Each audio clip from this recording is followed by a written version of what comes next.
Thank you for joining us today. I'm Stacy DeMuth. I'm the Development Director at Youth Emergency Services. Whether you're connected online or you're with us in the room, thank you for being here. We appreciate it. We are pleased to share with you these youth's remarkable achievements. While we only brought 3 of our youth. We have 1,000. They all have different stories, but they all have one common thread, and they needed support to get through their crisis. And since then, Youth Emergency Services has become their family. So while listening today, feel free to ask questions by raising your hand in the room, tweeting Yes Omaha, commenting on Yes's Facebook page, or emailing aflater@yesomaha.org. We will go till 12:30, and I don't want to take up any more of our time, so I'd like to introduce to you 3 of our youth who have excelled in our transitional living and maternity home programs. Please help me welcome Felicia, Kate, and Nate. We are going to start with Felicia. Felicia is on my left. Felicia, how long have you been a part of Yes? About 2 years. And how did you hear about Yes? My social worker. And what high school did you graduate from? I graduated from Benson. Okay, wonderful. Felicia, tell us a little bit about your childhood and growing up. What was your family like? Growing up was a little hard. I kind of had to take a lot of responsibilities for such a young age. I took care of my brother. My family wasn't really stable. We were moving place to place every 5 seconds. But you know, life was a struggle at the age of probably 5. My parents were pretty bad into drugs, and it was a really tough situation to be in. I kind of knew at the start that they were into drugs. We didn't really have all the things necessary. Like we lived off of no lights, gas, water. Sometimes we would have to live with other people because we didn't have a place to live. And then I kind of just chose to leave because I knew I could do better than growing up where I did grow up at. So I chose to just leave and start fresh. And when did you choose to leave? When I was 17. Or I left my mom's house when I was 16. And I'm now 20. So I've been out of my mom's house for 4 years. It had been so difficult. It was pretty hard. I was only 16. I wasn't ready to quite grow up and learn how to do things on my own just yet, but things changed. Where did you go initially after you left? Well, when I left my mom's house, I went to my aunt's house, and then I left and couch hopped for a bit. And then I lived with a family friend for a little over a year. And then I found Yes. Awesome. Well, we're glad you found us. Now, Nate, I'm going to go to you next. How long have you been a part of Yes? 10 months. 10 months. And how did you hear about Yes? Through the Yes's outreach program. Okay. Our Yes Street Outreach program. And what high school did you graduate from? Lakenheath, England. So he came from England. How did you get to Omaha? Military parents moved around quite a bit, so I worked my way, and they ended up in Colorado Springs and went to Omaha afterwards on my own. Okay. So you kind of had somewhat of an unstable childhood too, it sounds like, being in the military. Share with us what led to you being homeless. When I was young, I started off with my depression, anxiety started to kind of build up on me with being gay. I didn't feel like I had much of a support system, and I started to distance myself away from my family and stopped talking to them, and that's when I started going to hospitals. With my family moving around, I barely made any friends. We were constantly on the move, knowing that I'll only be here for 4 years, and I'm not going to see any of my friends again because we're going somewhere else around the world. So as we got to England, still went through the hospitals, and then England hospital couldn't help me out any longer in London, so they sent not only me but my whole family. We had 2 more years in England, but they sent all of us back to the U.S., which took quite a bit on me because I pretty much brought my family back from the overseas where they loved it back to the U.S. for me. Went to Colorado Springs, and I got a job but I was still severely depressed, still going out of hospitals. I did not like my family, so I wanted to move out on my own. I went to Omaha, lived with a couple of relatives, and just it went uphill. Got an assistant manager job, and then it went back downhill. I got fired from a travel sales agent job, which got me on the streets, and none of my family would help me out.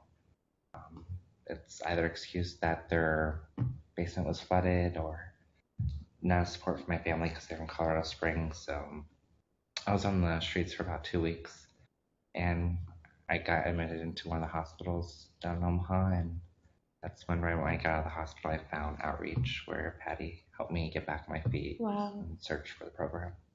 Talk about being on the streets for 2 weeks. So you were on the streets for 2 weeks in Omaha? Yes, I was walking during the night and then sleeping during the day because I was downtown, and I just didn't know Omaha as much, so it was a little bit scary for me. I didn't want to be sleeping And at you didn't night have other people you could turn to. You were just on at the that streets. moment. So Food? How did you find food? I was just here and there. I had some money on me. I came back from my travel assistant job, not completely broke, but still running out of money. So gas stations here and there, and then I asked people for money, but I kind of made do until found Outreach where I can get food there. So the outreach program really, you got food. What else did you get at the outreach program? They supplied me with hygiene. They helped me find a place to stay with a couple of friends here and there until I can get into the program. Showers and laundry, so they helped me out quite a bit. Wow. Amazing. I don't know how you did it. Were you on the street a little bit too, Felicia? I was. How long were you on the street? I wasn't. It was about probably 3 days, 4 days. Okay. And what did you do? Did you it was take kind Nate's of- approach and It was kind of rough because, like he said, Omaha is a scary place. Sleeping on the streets was a very scary situation. But I found due, and I found my social worker helped me find yes. But yeah, living on the streets is pretty scary. no one should have to do it? Kate, let's go to you. How long have you been a part of Yes? 4 years. 4 years. Yes. You were one of our first maternity home clients. Yes. Talk about how did you hear about Yes? Through my Region 6 worker. I got a Region 6 worker when I was in therapy. So me and my mom was having problems. So she would come after therapy. I had a Region 6 worker who would come into the house and she'll talk to me too. And she, when me and my mom decided to part ways, she told me about Yes. Okay. And what high school did you graduate from? Omaha North. Okay, wonderful. Now, Kate has a beautiful 5-year-old daughter now. She was almost 1 when you came to the program. You were, 17 years old? Mm-hmm. Talk about how difficult it would have been being a first-time mom with a 1-year-old and no house. It would have been really hard because I was still a senior year in high school. I was working, but not working enough to support myself and my daughter. So I didn't really have friends where I can just go and be like, okay, well, I'm going to come stay with you and my daughter.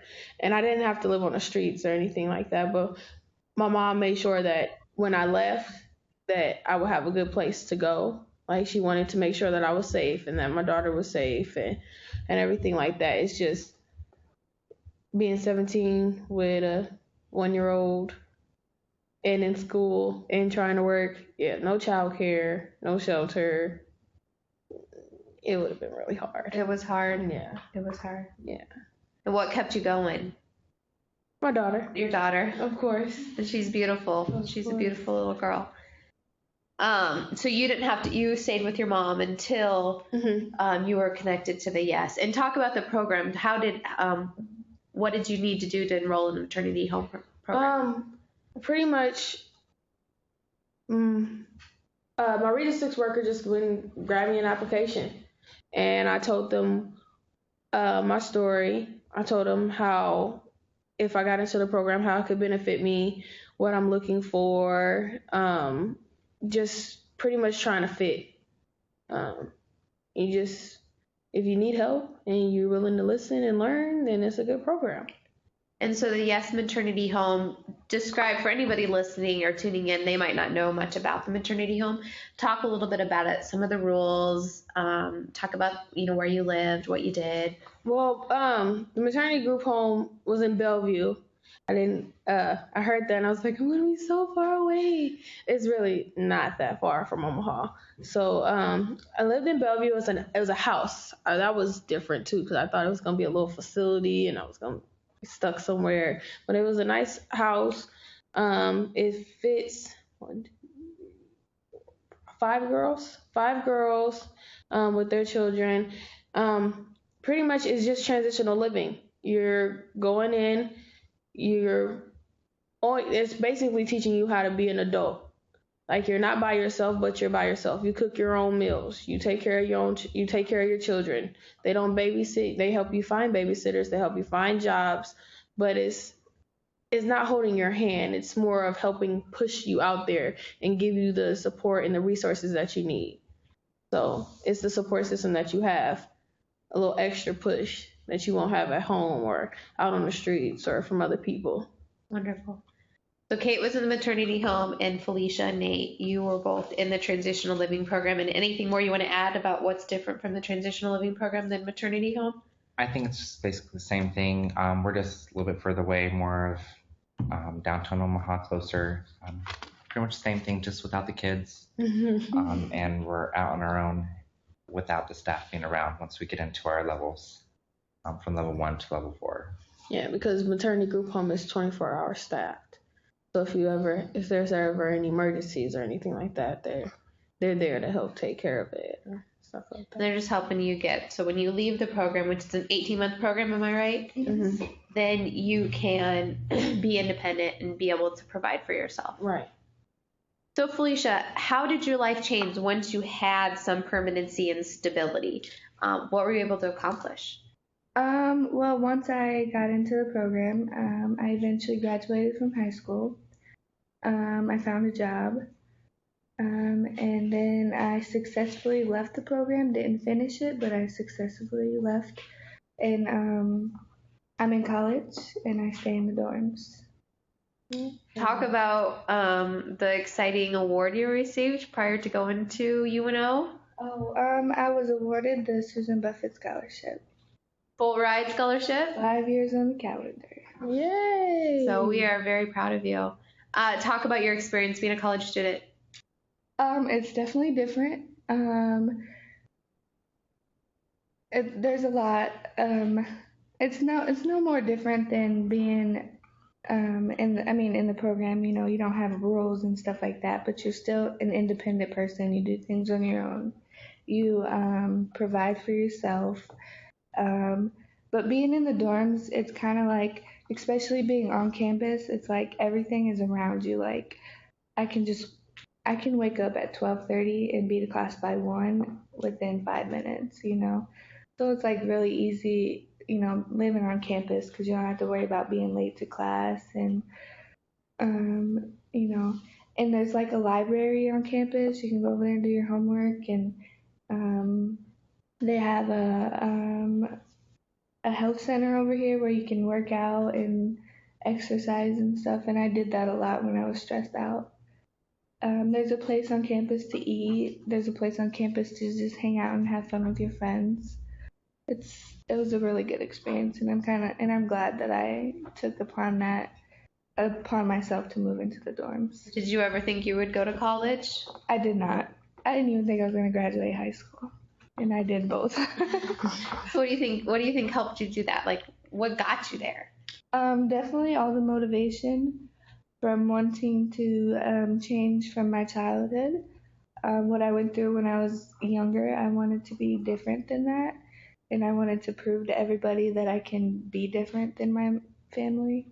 And that's what I'm doing, because my family has never even, my mom barely made it through graduation, and half of my family didn't even graduate. So I was like, that was a step forward. And to actually be in college and nobody else is in college, that's like, I'm special. Yes, very. Do you still talk to your parents, or are you in communication with them? Me and my mom, we communicate pretty good. I'm trying to be on the level with her of, mother-daughter, but it's kind of hard when our habits are still the same. But it's different now that I don't live with her because I can easily just get up and walk away. It's not like I have to get up and walk to my room. I just get up and, leave the house if I feel uncomfortable. So, we still have a little bit of a bond, but it's not as strong as most parents and daughters are. Now, you and your daughter, Kate, have a great bond. Yes. Talk about your relationship with your mom. I think leaving the house, it was tough because we didn't really leave off on good terms. Just arguing and fighting all the time. I'm very independent. I'm going to do what I want to do when I want to do it. So moving away from that, it helped me realize that most things that she said were right. It makes you realize that cherish the moments that you have at home. Cherish the things that they do for you, even when you might think that it's wrong or they're not doing what you want them to do and everything like that. So transitioning into being on my own, I remember the first night I was there, I was like, Mom, how do you make spaghetti? Because I was hungry and I didn't know. It was something about her spaghetti that I just wanted. And moving away from her and starting over, our relationship is a lot better. I can actually sit down at the house for more than 20 minutes and leave smiling and not just upset. So it's a better relationship. It's nice. You grow up a lot, and you call and you cry and you tell them, I'm sorry for everything that I put you through, everything that I said. You were right. Can I come home so I don't have to pay any more bills? So yeah. Now, talk about when you first moved into the maternity home. How was your and Diamond's life impacted? When I first moved into the maternity group home, I came with 2 trash bags. I had most of it was my daughter's clothes. Like I seriously had 2 trash bags of stuff. And I lost my job because I couldn't get transportation from from Bellevue all the way to the other side of Omaha. So it went from not having anything to I got a job. I finished high school. I started college. I got a car. I got a place. Like when I left the program, I was set. I had everything that I needed. Like I had a full furnished apartment, everything that I could think of. My daughter had her own room. I had a car to give me transportation. I had a really good job. I was in college. So it's like starting from nothing. And just because of and their programs and their resources bring me to having everything that I wanted. And that was 18, 19 years old. So that was a really good feeling. It was a really good feeling. And you learned a lot the way? Yes, learned a lot. I love my resources. And I want to always take advantage. If someone's willing to help you, a closed mouth doesn't get fed. My mama always told me that. So if you want help and you're willing to listen and you're willing to learn, Yes has the best resources ever. If someone doesn't know, they can find out for you. So not having any resources, just moving away from my friends and my family. And I think I saw my family came out there once, like when I first got out there, and none of my friends came out or anything like that. Like I had to seriously start over and do it by myself. So with their resources, it really let me soar. Yeah, because like I said, I'm very independent. So all I need is a push or guidance to show me where I need to go, and I'm running. I'm after it. So it really just heightened that for me. Now, Nate, you are always so energetic, helpful to everyone in the program, but you balance so much. You volunteer, you're working. What keeps you going? How do you do what you do? It makes me happy helping others and being there for other people. I guess it's because I didn't have too many people there for me when I was younger, to where I just want to give back to others what I didn't have. So helping out others makes me happy, and just being there for the community. What's your favorite part about being involved in the transitional living program? The whole thing is kind of like my favorite part. It's a great experience. It's just something you'd have to experience, and to understand you'd have to be in it. There are rules, there's regulations, you have to follow things, there's consequences to what you don't follow. But at the same time, there's benefits if you do follow it.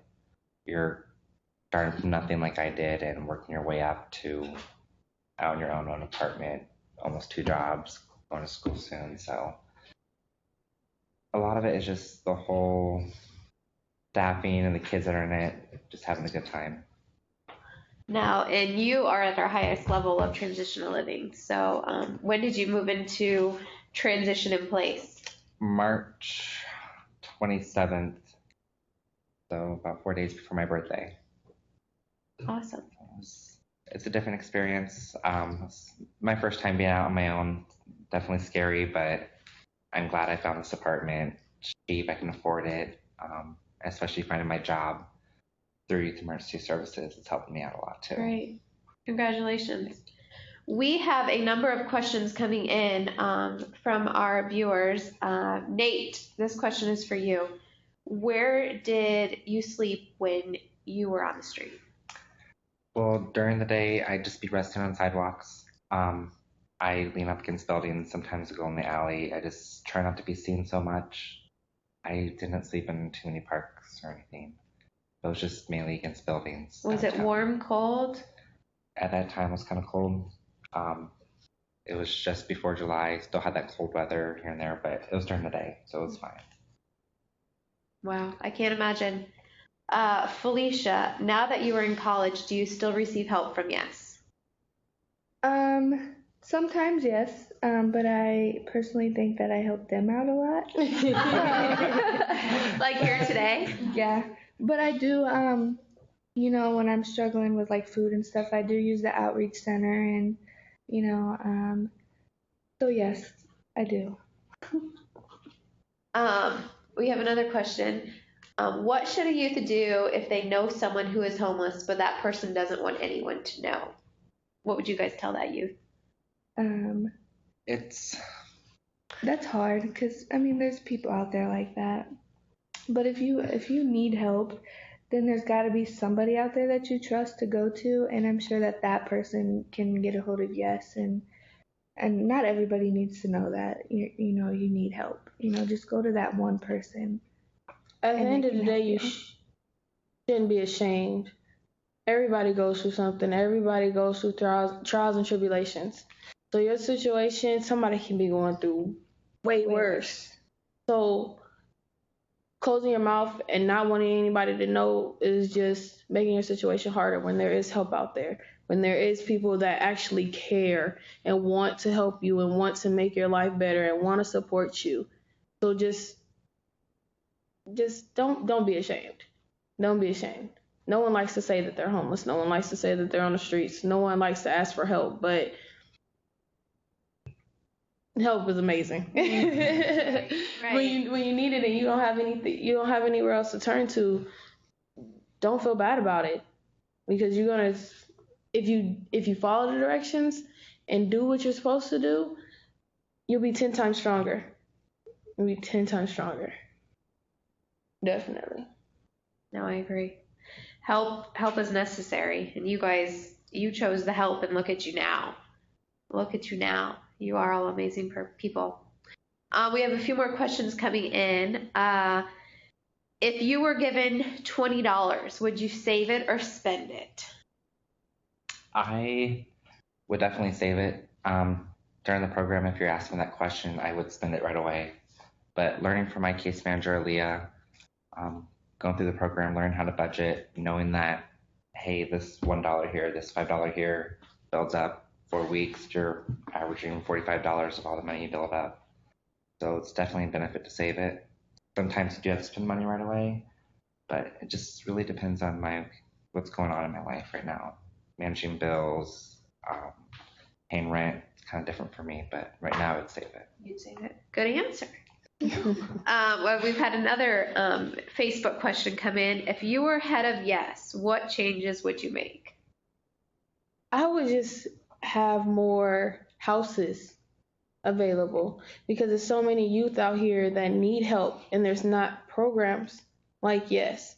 it's really hard to find programs out here for youth who need help, or especially youth with babies. Instead of saying that you're going to a shelter, like no one wants to be like, I'm going to a shelter with my daughter or my son. So it's a better feeling if you have more houses out here, more places where I can go and be like, well, this is my home for me and my baby. That's definitely what I would do.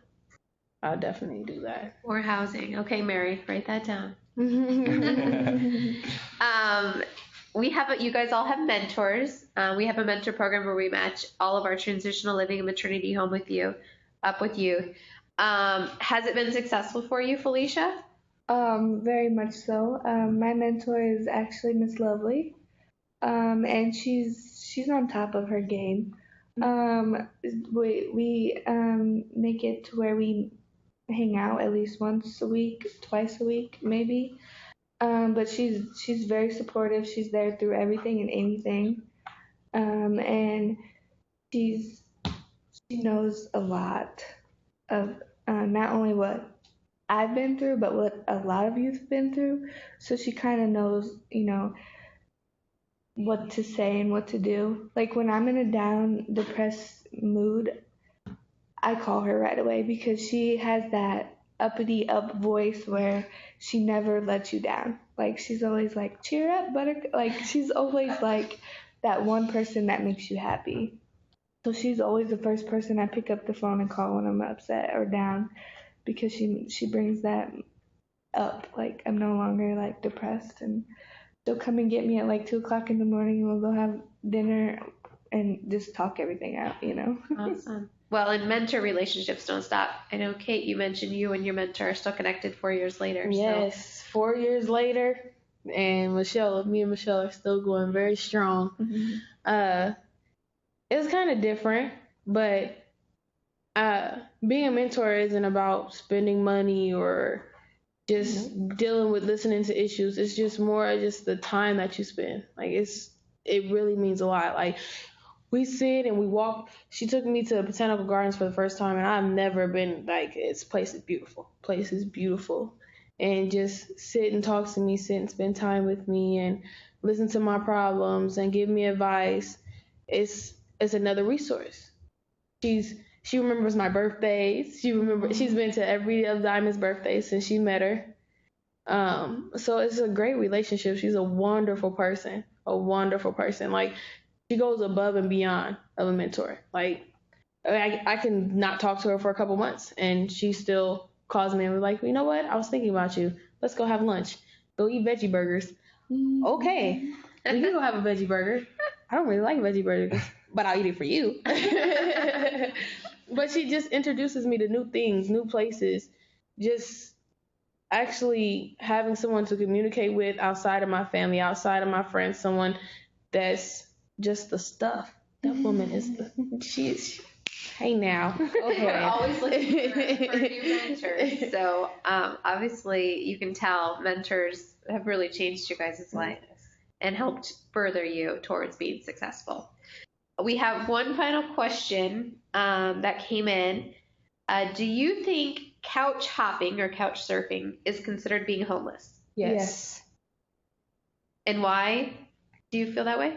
Because it's not a stable place to live. You're moving from place to place, person to person, couch to couch. Like, that's not having a place over your head for a long period of time. Like, it's not comfortable to sleep on a couch. It is not comfortable unless they have the little push.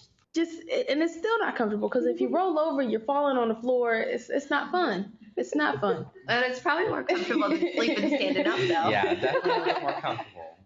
But yeah, definitely it would be homeless. You don't have any stability. You're going place to place searching for a place to stay. You're homeless. You don't have a place to call home. You're going to run out of couches sooner or later. Yep. I ran out of couches. You found a bed. And then now. you found us. Yeah. And we've become your family.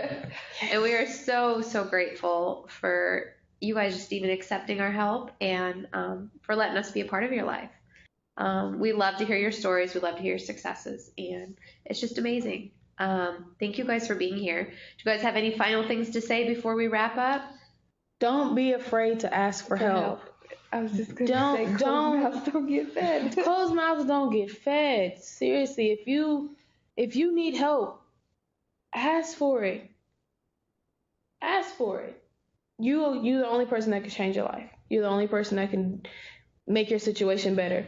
I told myself I'll allow myself to get to my lowest, and this is what I'm gonna stop at, and you can only go up from there. Cool. Our website is yesomaha.org. Any youth in crisis can go check out the website and get connected to us, and we provide immediate help to any homeless youth. So today, Yes is participating in Omaha Gives. It's an online charitable challenge, and if you were anyway touched by Felicia, Kate, or Nate's story, we'd love for you to make a donation to Yes today. All of donations are partially matched, and then we also could win a $1,000 hourly prize. So Omaha Gives 24.org to place your donation, and we also do have some computers here in the room for those of you who have joined us here. Thank you for taking your time out of your busy days to be with us, and to you three. I know you all have jobs, school, work. You're going. So thank you so much. I guess that concludes our program. Thank you. Thank you.